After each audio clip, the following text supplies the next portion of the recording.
Welcome back, folks. It's Franny.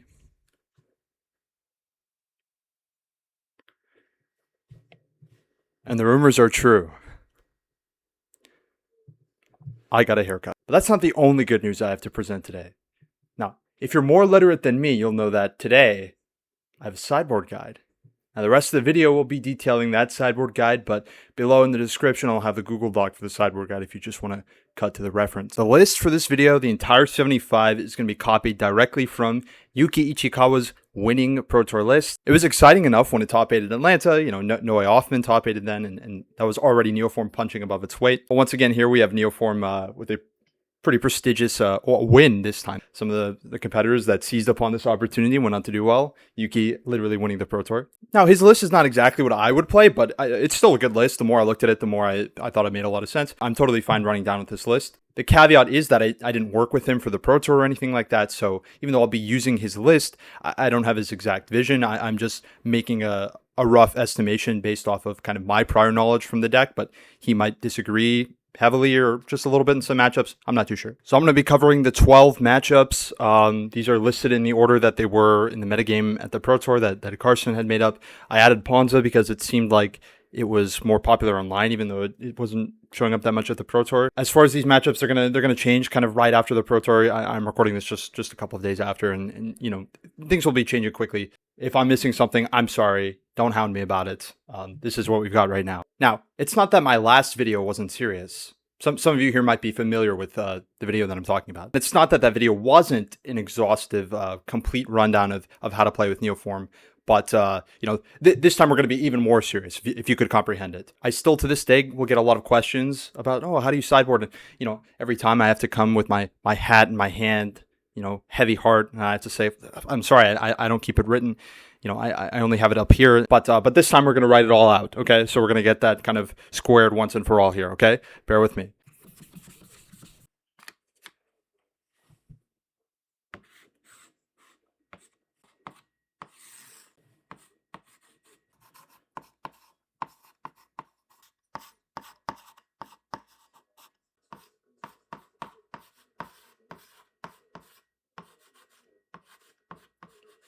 All right, Lecture 1 at Franny Academy. It's how to play against energy. So we're going to take out Endurance, Veil of Summer, 1 Blue Pact, and Preordain. We're going to board an Elishnorn, Mandrills, Nature's Claim, Floodmaw. You know, this matchup is a lot closer than people say it is. Carson data had it at like 60% or something. I think this might be the worst matchup on the list of 12 that I had up there. The problem with this matchup is that even though your deck is pretty consistent, it's not like every game consistent, and often turn 3 Neoform is too late versus this deck. They just apply too much pressure and they can kind of wiggle out of it. They can weasel out of the Grizzlebrand spots pretty easily. I think this matchup is a lot closer than people say it is. Additionally, the Ranger Captain of Eos, which is a new addition post-Flage, super annoying, really hard to beat. This is kind of why the Floodmaw is so important, especially in this matchup, right? That's like the only thing your deck can really do to beat that card. Of course, you can like, you know, play your Rider and then like hope they crack it and then don't have the Galvanic Discharge or whatever, but that never really works. So what are we doing here? Endurance, I mean, it was already questionable with Flage, and now it seems totally useless. Veil doesn't do anything. We're going to 2 Blue Pact. Blue Pact is, you know, I used to be at 0 versus energy, but now with the Ranger Captain, and also a lot of them play Orm's Chant, it's hard to go to true 0. They can also sometimes be relevant if you have like a Gristlebrand Neoform. You need to pass, but like, oh, if they have Goblin Bombardment, you're going to lose, but you know, this is like a good way to not lose to Goblin Bombardment, right? But also it's blue. It being blue is really annoying. That's not really why we're cutting Preordain. Like, yes, it's blue, but you know, it cycles. We're cutting it in this matchup because you really just don't have that much time. It's rough to have a Preordain that you can't necessarily cast. I know what you might be thinking, oh, it's just 1 mana. You know, this is the Ghoul Dukat argument, right? But I'm serious. It comes up a lot that Preordain is just a liability to have in your hand. If you'll recall from the original video, you really want to have green cards in your hand. Elishnorn, this is like the matchup for it. It doesn't work with Neoform unless you have Mandrills, but you know, still probably play it. Mandrills. So it used to be that Mandrills was kind of bad in this matchup, but now I think it's getting better with the Ranger Captain, because if you just play your Mandrills out, they're really incentivized to crack. So this is a good way to beat it. It's a little slow, but like the games are a little slower post-board too. They might be more reliant on hate cards, and these hate cards are why we're boarding in the extra Nature's Claim. And the Floodmaw can also beat those, even if it's designed to beat the Ranger Captain. Pretty straightforward plan. You just kind of are both ships in the night. They're interacting with you with their hate cards, but their hate cards are kind of their plant. You know what I mean? It's not like a back and forth. If you put Neoform in the stack, it's going to resolve, right? Pretty simple how that one works, in my opinion. Affinity. It's actually not as clear exactly how you want to approach the Affinity matchup. One of the problems is that unlike Energy, they'll fight you on the stack and on the battlefield. They'll apply pressure too, so in that sense, they're fighting on the battlefield, but they have the hate permanents too. So really, you can kind of get attacked on all axes. The thing is, the matchup is honestly really tricky because their deck doesn't function the same way every time. They're not like Energy where they're just really consistently going to put pressure on you. The Affinity deck can't actually always afford to keep specific set of hands. It's really bad at mulliganing. So often it keeps hands that just apply pressure, or it keeps hands that just interact, and it gives you tons of time to find whatever you need. It can either be fast or slow. Like, you're going to have to really feel it out depending on the game. Sometimes they're also going to have everything, and you're going to lose those games sort of no matter what you do. If you have the super nuts that beats their super nuts, then, you know, you can win that game too. This is what I'm going to be going with. I think the blue packs are good here. It's always awkward to have these blue cards in your hand, and I'm boarding in 2 disputes for that reason. It seems like it should be good, and you know, it counters their counterspell, but it also counters their proactive stuff, but it can just rot in your hand, especially if you draw too late and the games are liable to go long. So I've opted for 2 dispute, and I'm leaving in the main deck 2 veil, but I'm not going up to more. You can definitely alter this as you like. You can go down on blue packs, you can go down to veils, or you could go down in disputes. I don't know the exact scientific. I have 8 of all of those combined, and maybe you're like, oh, well, I think 10 is better, then fine, go for it. Also, it's gonna, of course, same thing goes for any of these lists here. It's going to depend on what your opponent is playing. Obviously, Nature's Claims are great. They're solid against Kappa, to some extent against Pinnacle Emissary, and especially against Urza Saga. And the hate permanents. They almost always have hate permanents like Wrath Digger's Cage or Aether Spell Bomb. Out. Mostly pretty obvious. Endurance doesn't do anything. And sometimes you get choked on your mana. It seems like a free cut. You could cut Preordain instead, especially because I talked about the blue card thing. But you have a little bit more time here compared to Energy. Urani doesn't really do that much. Honestly, I've tinkered with leaving in Urani before, but I think with this kind of configuration of the deck, I don't think you should. Eldritch is really slow. Now, I actually, this is the only matchup that I have listed here in which I'm going to board out any copies of Eldritch. But this is sort of a card where, even though in theory I say I don't cut it that much, in practice I often end up cutting one. Now, that's not the green light for you to just do it whenever you want, but this is kind of a card where it's like, I'm under time pressure, I'm not 100% sure what to cut. This card's not great, so that's like a little bonus tip. I often end up cutting 1 Eldritch Evolution and going down to 3. The Mandrels, so we're going down to 0. There's not many matchups where I do it in, but I really just don't think it comes up in this matchup. I guess if your opponent had a bunch of Vexing Baubles I could see coming up, it's really just too slow, and the Atraxa is not always good here like it is in some other matchups. I'm just not a big fan of the Mandrels. Tricky matchup though. It's pretty interesting to play overall, I would say. This is one where I found Wistfulness to be helpful, but card's not great overall. I've tried the Oculus Ice Fang / Thundertrap Trainer plan here too, and it just never seemed to work, so I would recommend against using that. The problem was it just couldn't close out games. Brood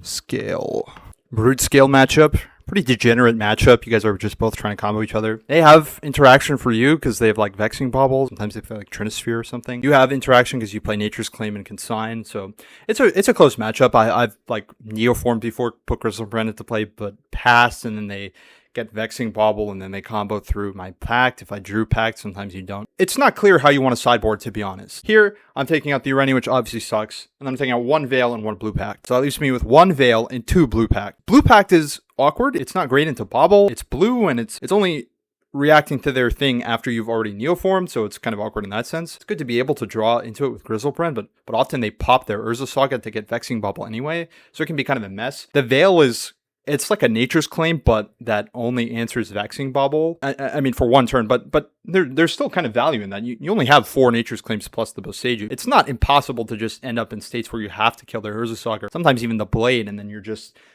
kind of cold to their Bauble. I don't think it's unplayable. One could look at this and say, oh, well, Veil doesn't do anything in this matchup, so why not just leave in all the blue packs? I just think it's too awkward to have too many blue cards in your hand. And I mean, we're already boarding in the Flood. I guess, that's a sacrifice you can make, but I think it's good. I think it's comparable to the Nature's Claim. It's not quite as good because it's blue, but you still play with what you got. Maybe you could take out Endurance too. I mean, I don't know. Like, I usually don't take it out because of Emrakul and it's green, but, I guess you could experiment with taking that one out. Tron. Wow, my chalk just broke. This is Tron.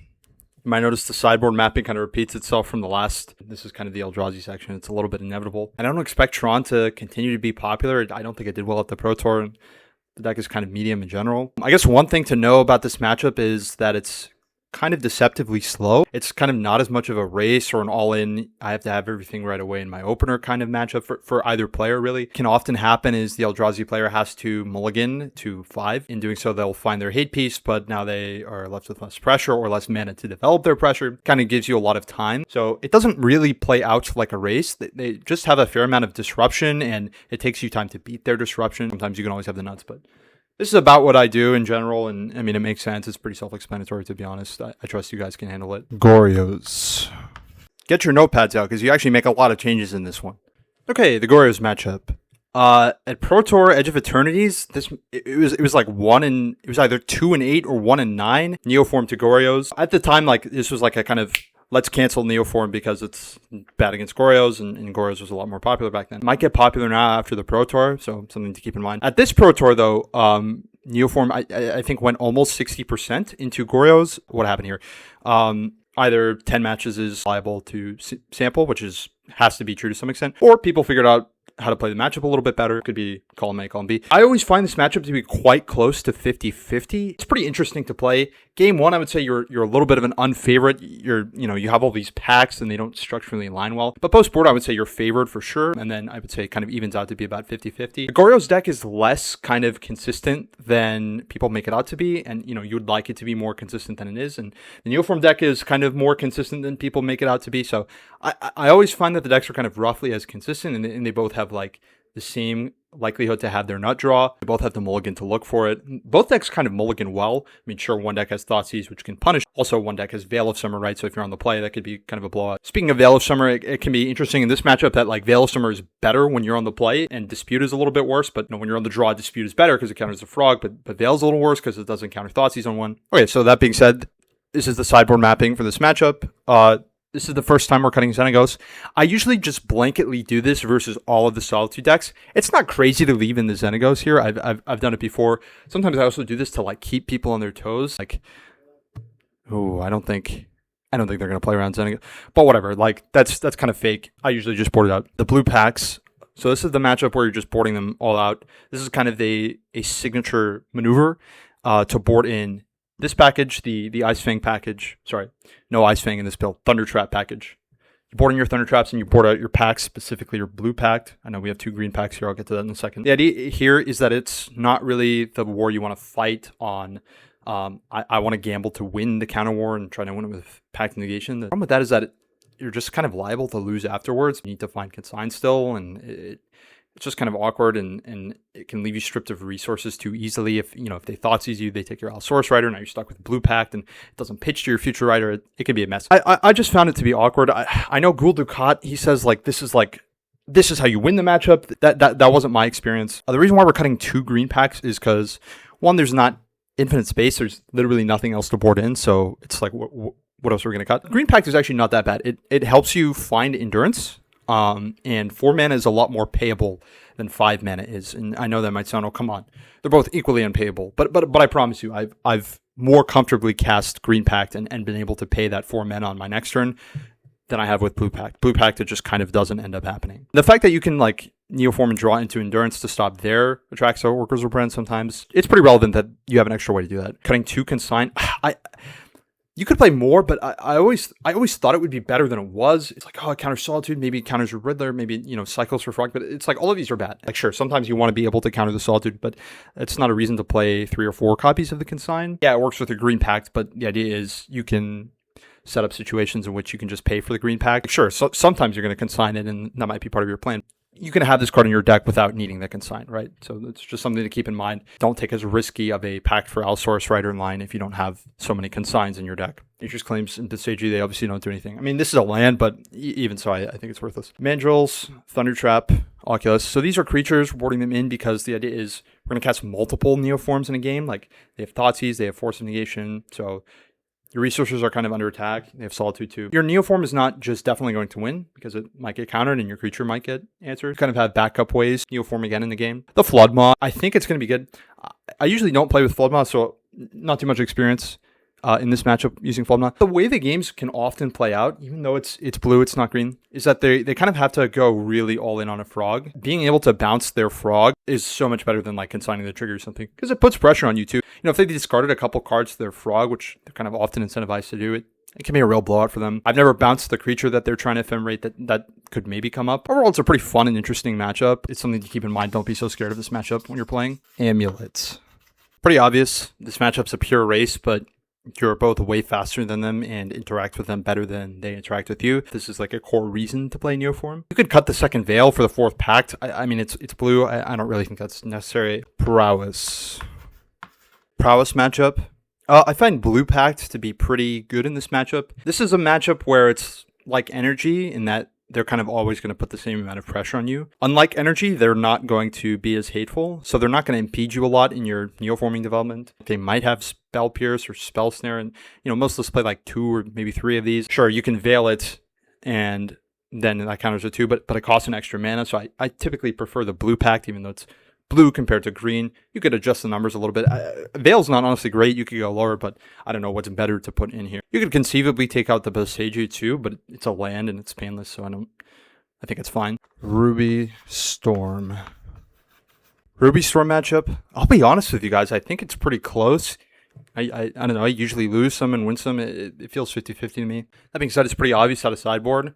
To be honest, I've left in Ureni before because I've been in spots where like they have a Rowland play and I want a Neoform, but like what? Do I Neoform for Grizzlebrand and then like hope I draw Blue Pact and then what? Blue Pact their passive flames? Like that doesn't really work. So I've literally thought about leaving this in before because it like will actually kill the Ral if that play pattern occurs. It's not crazy. I mean, you could maybe do it. Like you don't even need the 4th Blue Pact because it's blue, so it's like that might just be a change that is kind of optional, not necessary, so to speak. Maybe I'm reading this over and I'm like, I don't know if I would cut Ureni. The Veils are pretty bad. They don't even really play Vexing Bauble anymore. Mirror. Okay, Neoform Mirror. I think this matchup is really fun, but it's also extremely degenerate. I usually win the Neoform Mirror, so maybe it's really skill intensive. Honestly, I've been taking the play, but I think you should probably take the draw. And I'm being dead serious here, as I always am. The way the matchup plays out is it's really based around the counter magic, which includes everything. It includes Veil, Dispute, and Blue Pact, right? And so these are all kind of quite pivotal, and it's like you're never really safe, until you've won the game. There's just so many situations in which your consign can get like consigned plus pacted, or you don't find your consign for your pact, or your dispute gets veiled. There's many ways to lose. Stack wars that you think are safe and good to go are not necessarily so. So this is how I sideboard in the mirror. Once again, I am serious about taking the draw. Post-board, game 1, that's a horrible idea. Dispute is so much better on the draw that it makes me really like... I'm super antsy to take it. You get the extra card too, which is really relevant with Allosaurus Riders you might be familiar with. I'm just saying it's pure combo. So I'm cutting everything that's irrelevant to that. Ureni, Nature's Claim, Endurance, Boseiju, Preordain, Mandrels. So these two are like the ones that you could conceivably play. Preordain is like blue, so it's awkward with your Allosaurus Rider, and because it costs 1 mana, it's awkward with your Dispute. I feel like it's just better to have a Surveil land because you can go fetch land, you're representing, you have your Dispute even if you don't have it. So it's like versus this, you have to just tap out, and that usually gives them a larger green light. And now you can play it on turn 2, but then it's kind of awkward, and it's like, what are we doing here? So I don't really like Preordain. Hooting Mandrels, it's way more defensible to keep, but the problem is it's like mana intensive and like it can be a little bit hard to have so many cards in your graveyard. Like, sure, sometimes it happens with Planar Genesis or Surveillance. It's not necessarily the easiest, not really good to Neoform. Like, it's good to Eldritch Evolution, but in terms of Neoform, Atraxa is not that strong in this matchup. You kind of want to be even more degenerate. So I don't really like the Mandrels. I think it's kind of whatever. But you could definitely play it. I don't know what you're going to find a cut for instead. Maybe you could cut a Generous Scent. Generous Scent is not that great. What you side in is pretty obvious in my opinion. I think the whole game is just about the counter spells. So it's making sure you can win a stack war, or trying to be confident that you can, and then not dying, right? So everything here makes sense to me. The mirror can also be about the beatdowns. Like, sure, your opponent might sideboard in the Flood Maw. That was something Worldly Council was actually doing at the last Pro Tour.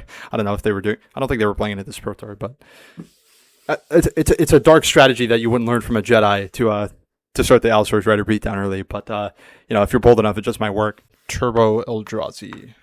So this matchup is interesting. If the list for the rest of the time was the Pro Tour list that people like Ken Yukihiro were playing, they have basically nothing for you. They don't really play sideboard cards that deal with you. So you're free to roam. But the thing is, unlike, Eldrazi Tron or something, like, this deck is fast. Like, you can just die on turn 3. I don't know about turn 2, but definitely turn 3, they can just KO you. So even though they're not applying pressure through disruption, and that's only as it stands, you're at risk of just dying. And that's the thing about these Nature's Claims, too. Sometimes they just don't do as much as you want them to. You might lose 2 creatures.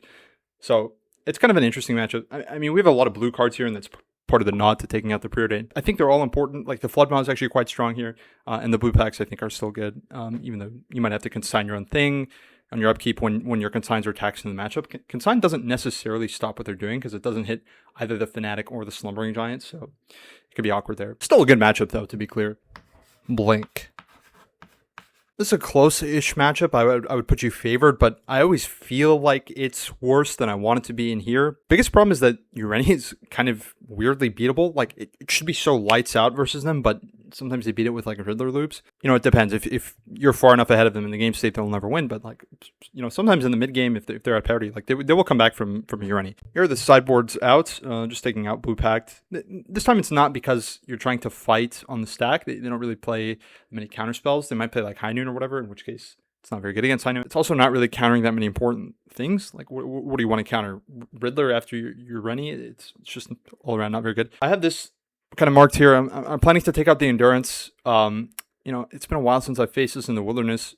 Before I wouldn't really cut Endurance, but now I'm not sure if it's actually that good. Like, this is going to sound blasphemous, I know, but the fair plan kind of doesn't really get there. Like, sure, the Oculus thing might work, but what are we doing with Endurance? Are we blocking Philia? Like maybe, but it's 3 mana.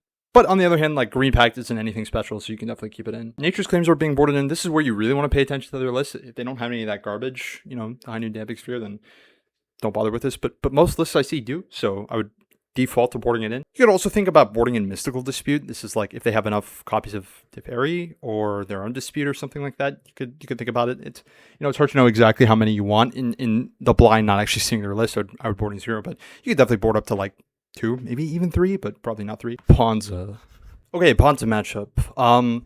As an honest person, I can't deceive any of you. I've never played this matchup a single time, but the deck doesn't look very good. I played it before and it didn't look good then, and it doesn't seem structurally good in the matchup either. You play 3 basic. Most of their cards don't do anything. I mean, they have like High Noon and Solitude, but it's kind of copium. I mean, hopefully you have Blue Pact, I guess, but you can like afford to take your time as well. They just don't put that much pressure on you. Taking out the cards that don't do anything, and then I don't know. I mean, good luck. Shouldn't need it. But there we have it. That's the last matchup. The only thing that I can very strongly advocate for with basically 100% certainty is that, especially if you're in a closed deck tournament, maybe even open deck, but most certainly closed deck, please, for the love of God, I'm begging you, it's correct, play Snow Basics, because then they don't know that you're not on Ice Fang. I also think the Ice Fang is kind of good. The thing is about Thunder Trap, it's a sorcery. I was actually really impressed with the card selection of the Thunder Trap, so maybe that makes it better enough to where you just play 2 or 3 Thunder Trap instead of any Ice Fang. But it not having Flash is kind of a downside. Sometimes it getting disputed is not good for you at all. Dealer's choice on that one. If Yuki ever releases a guide of his own, I would recommend looking into that one instead of what I publish. Yuki spent infinite more time for this PT. By the way, what a deserving player to win the Pro Tour, right? Just such an epic finish. And I'm not just saying that because he was playing with the deck that I really enjoy. Just as a person and a player, I mean, he's a master. So hats off to him, really. As far as the future of Neoform, honestly, it looks bad. I'm not just saying that. Like, the fact is, every time Neoform is a popular deck, it's kind of a bad time to play it. Imagine if Energy starts playing Containment Priest. I mean, I think it's a bad matchup now. But, if they have 2 Containment Priests on their board, it's cooked. And that's kind of marginally true across most matchups. The thing is about Neoform, it has the high ceiling of all the decks in Modern, but at the same time, it's arguably the most susceptible to sideboard hate. It suffers from that kind of attention. That's why I originally played the deck, because it seemed like nobody was focusing on it. And yeah, it does look well-positioned right now, and it looked well-positioned for the Pro Tour, but that doesn't mean it's necessarily going to stay. So matchups like Just Chant and Living End, Classic Dimir Frog, if any of these things tick up, that's like a huge red flag for Neoform.